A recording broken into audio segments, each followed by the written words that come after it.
What stories make you who you are? And who are you as a reader and a writer? I'm Steph from Heinemann, and today on the podcast, I'm chatting with Stephanie Affinito about her new book, Leading Literate Lives, Habits and Mindsets for Reimagining Classroom Practice. Stephanie outlines a framework for reading and writing that asks educators to feed their own literate lives and then take that energy into the classroom through suggested practices and strategies. We began our conversation by talking about the concept of a literate life and how it inspired this book. Well, I've always been a voracious reader and writer for as long as I can remember. I've always had a book in my hand or wished I had a book in my hand. I've been a note taker and a journaler ever since I was a little kid. And, books were my friends in childhood. They became my therapists in my teenage years and young adult years. And now they're some of my best parenting tools. But, given life and the realities of it, I didn't always have the time that I wanted to dedicate to my own reading and writing. But when I did, I felt better. It was my form of self-care. So some people cook, I read books. Some people have a creative hobby. I prefer to tinker in a notebook. And I noticed personally when I had a really strong, rich, literate life filled with reading and writing, I acted differently. I felt differently. I thought differently. I just felt restored. And you know that saying that you can't pour from an empty cup? Reading and writing is what fills my cup. And it doesn't stop with my personal life. It impacted my life as an educator too, because if you can't pour from an empty cup, then you can't really teach reading and writing without being a joyful reader and writer yourself. And so when my literate life was on fire at home, I brought that fire to my work. And it just reminded me of what was really important in this work that we do.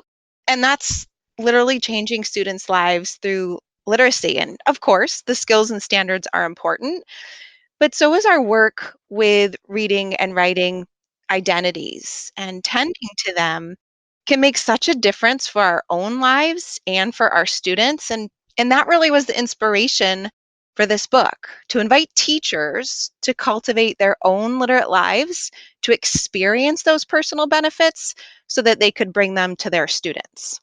And one of the main ideas that I hear in your answer to that first question is the idea of reflection and how important it is to fostering a love of reading and writing. So what does reflection look like in this kind of scenario? And how does it play into this larger framework that you lay out in the book?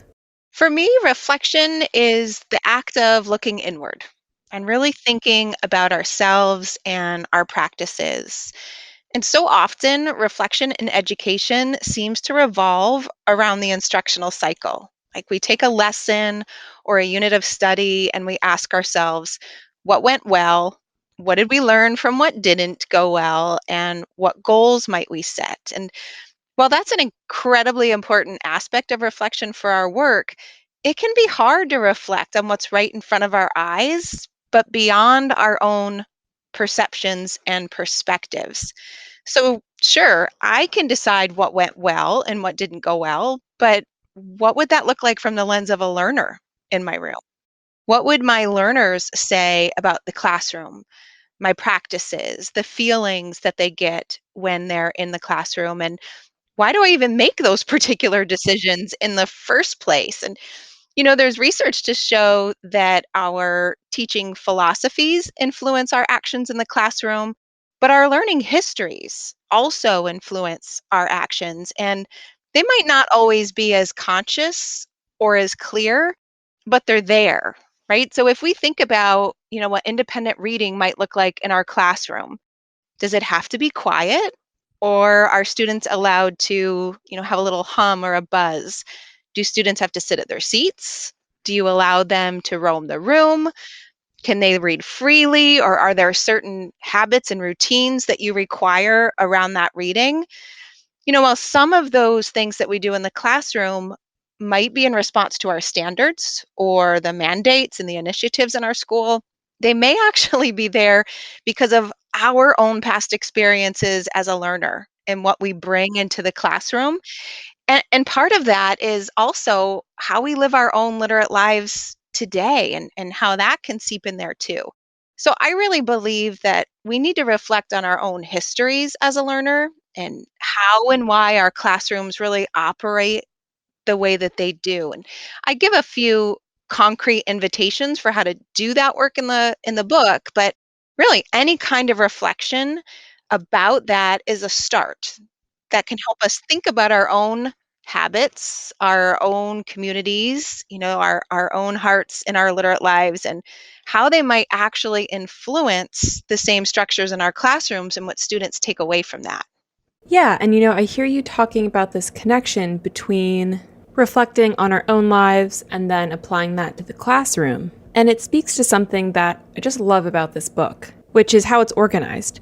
So each chapter, you talk about a different aspect of building a literate life that really could be applicable to anyone. So if you're listening to this and you're not a teacher educator, you just love reading and writing, you should still read this book. Yes, I agree.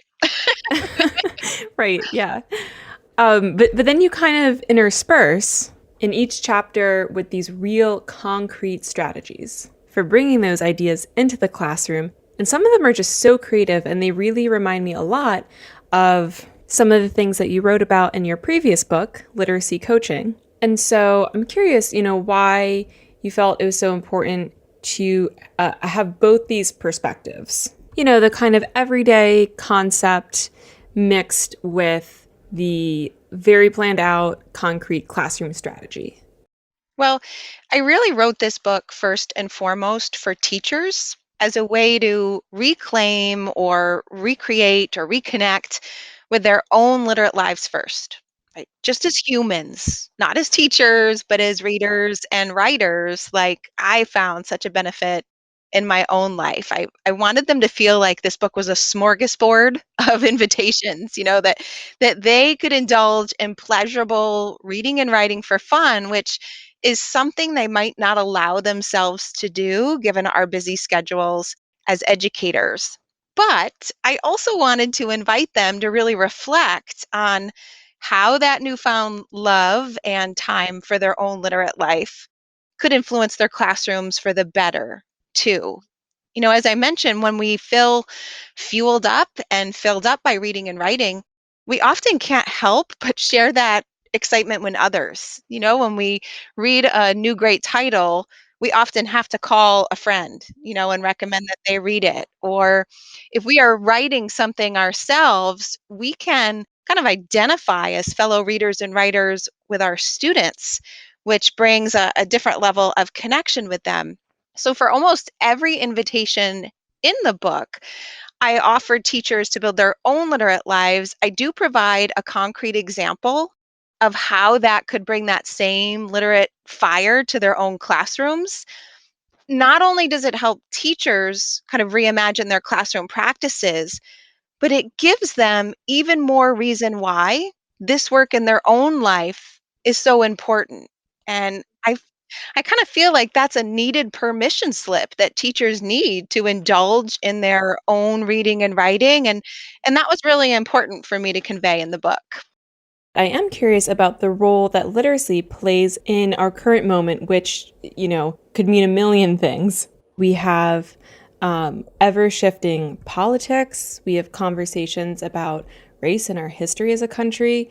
We have an ongoing pandemic, which, I think requires really strong literacy skills to decipher information about changing CDC guidelines and vaccines and new regulations. And so, can you just talk a little bit about why this literacy work is so important right now? Absolutely. And I think right now we need a robust literate life more than ever.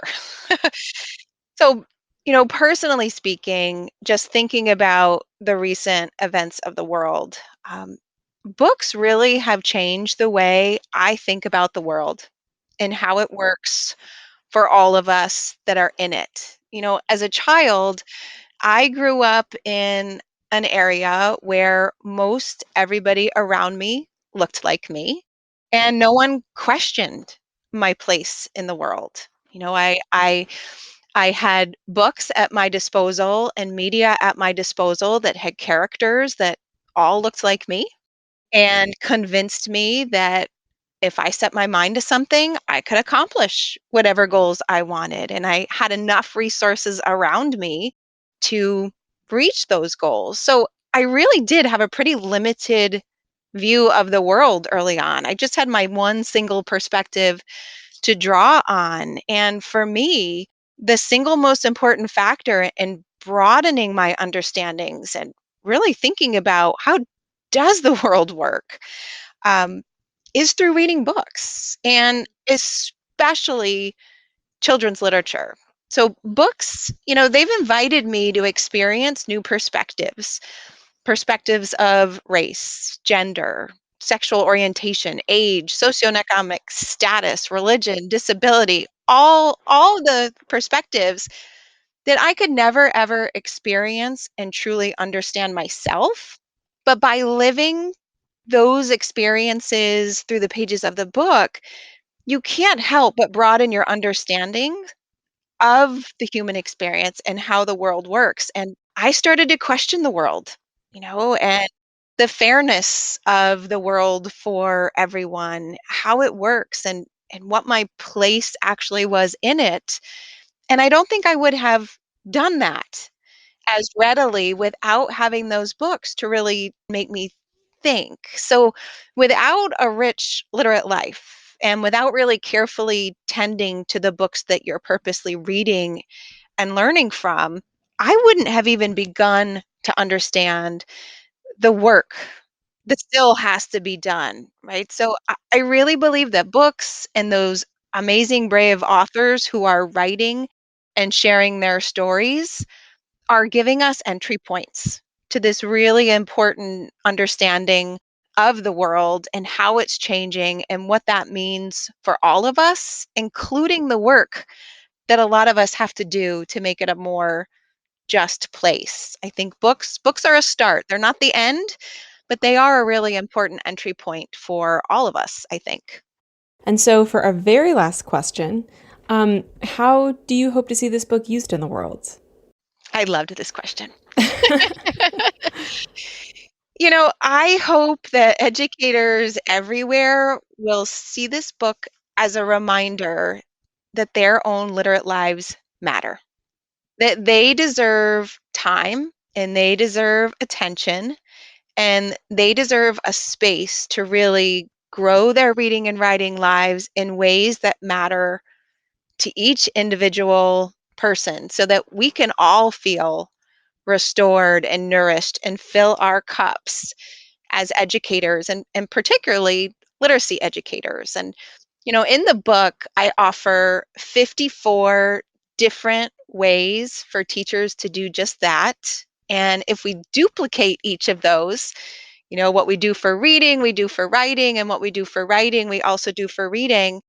The book offers over 100 different concrete, practical, easy ways to really give yourself the time to indulge your own reading and writing, because I really think that when we feel nourished, when that cup is full, then we're in a better place to serve students. We're in a better place to create those joyful, meaningful literate communities that matter so much in our classroom. And so I really hope that this book helps teachers feel like I've given them permission to find or make the time that they wish they had to read and write without feeling guilty, without feeling like they're being selfish by taking time out for themselves, and reminding them that that work holds significant importance for how their students might think about reading and writing as well. Ultimately, I truly believe that a life well read is a life well lived. And so I hope this book really gives us a chance to come together as readers and writers so we can feel the power of leading a literate life and then hopefully sharing those same gifts with all of our students. My thanks to Stephanie for her time today. Her book, Leading Literate Lives, is available now from Heinemann.com. You can learn more by following Stephanie on Twitter at AffinitoLit, that's L-I-T, and read a transcript of this episode at blog.heinemann.com. The Heinemann Podcast is a production of Heinemann Publishing. It is produced and edited by Steph George. Sound mixing by Steph George. Our creative producer is Lauren Audette. And our executive producer is me, Brett Whitmarsh. To learn more about the Heinemann Podcast, visit blog.heinemann.com. Thanks for listening.